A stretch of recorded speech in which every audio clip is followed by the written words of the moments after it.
Recently, I was reading a book about the Scottish Enlightenment, and it was describing how Adam Smith would come from Glasgow in a coach and he'd go to Edinburgh, and he'd be having dinner with all these brilliant people talking about understanding human behavior and understanding liberty and the economy and ethics with David Hume and all kinds of other people. And I was thinking how wonderful it would be to be at those dinners. And in the last couple of days that I've been here, I felt like I was there. This is such a wonderful place, and I'm sure you all know that, but this is a very special place where you're taught ethics and economics and about how everything fits together and understanding society. There's nothing like this in the United States. It's fantastic. When I was a child, when I was 11, 12 years old, the world was a mess. I lived in a suburb of Washington, D.C., so national news was our local news, and there were always demonstrations, and there was the generation gap, and everybody was always yelling at everybody else. Everybody seemed to be mad all the time. There were people like my parents called the GI generation, and then there were hippies, and there were all kinds of people, and nobody understood anybody else. Although right now it's a little bit worse. But at the time, I kept thinking, there must be a better way for people to live. And I kept thinking about that and thinking about that and thinking about that for a number of years. And I kept thinking, yes, but how would you know unless you knew something about human nature? And that's how I ended up doing what we do, evolutionary psychology, because we wanted to really understand what is human nature like, because that's got to have something to do with the best ways for people to live. And it was later, not until I was 19 or so, that I discovered that I discovered ideas about liberty, about the morality of liberty, and about economics, and about how you actually end up with everybody better off. It was an amazing thing, but I've had to focus on the psychology, and I'm so touched and honored to be here because of the liberty part. That's just so wonderful. So I wanted to say to you that you all have been trained in things that most people don't know. You have lectures in Milton Friedman Hall and Hayek Hall. It's amazing. And so there's going to be things that you're going to want to explain to other people. And it will be hard because a lot of other people don't know the things that you know.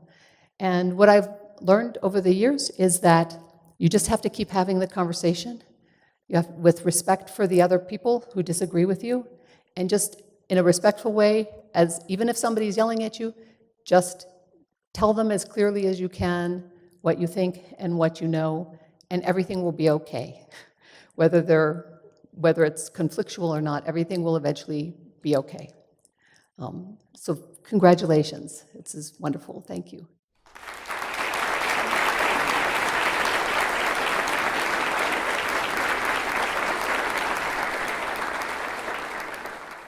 I want to congratulate the students and the parents of the students because the students for this remarkable accomplishment, and one that I didn't manage to achieve myself.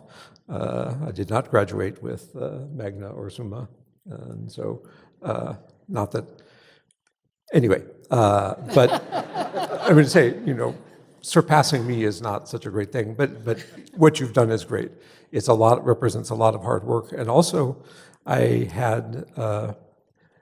we're very honored, as Leda said, and very touched to have been invited here. It was a hope of mine to be able to visit here because all the things that you learn as an undergraduate, I learned by accident I remember I decided I need to learn some economics, and I was taught it by, they used the Paul Samuelson textbook, and it was all about how communist societies grow faster than capitalist societies.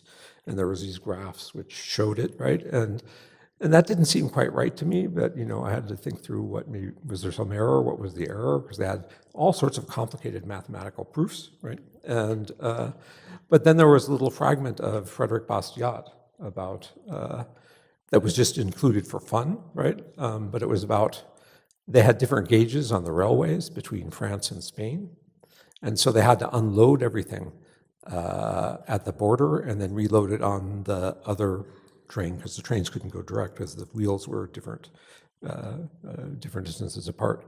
And so then there was a proposal to make all the rails uniform, so you would never have to stop and do that. And there was a huge uproar because of all the porters it would put out of work. And Bastiat then said, yes, of course, this is terrible. And in fact, we could put even more people to work for more prosperity if we pulled up some of the tracks so there was a greater distance to carry things. And in fact, if and that will lead to more prosperity, we should pull up more and more and more track. And we could have negative railways all throughout Europe, and we would become so wealthy, right? And it was just such a simple, elegant argument that I knew I had to look up this guy. He was hysterically funny, but and there was a lot more wisdom in that than there was in the mathematics of the Keynesians that I was being taught. Anyway, I just want to say that you have been exposed here to incredible, you yourselves have the advantage of having gotten this young, and that, and the only thing I want to add to that, I mean, that's a remarkable accomplishment to have had honors in doing this and to graduate, and that also, I just want to say, and here you'll have to forgive me for giving advice, that's always arrogant and presumptuous, but that take a rest, enjoy yourselves, but there's a lot of knowledge out there, and you'll learn all your life. If you work at it, you will learn new things that are equally important, and you'll add to them and you can bring them together. So just always, whatever else you're doing, make sure that you're spending some time learning some important new intellectual skill, and that will really be a valuable thing in your life. And anyway, so once again, thank you so much for having us here, and congratulations. It's a fantastic thing you've done.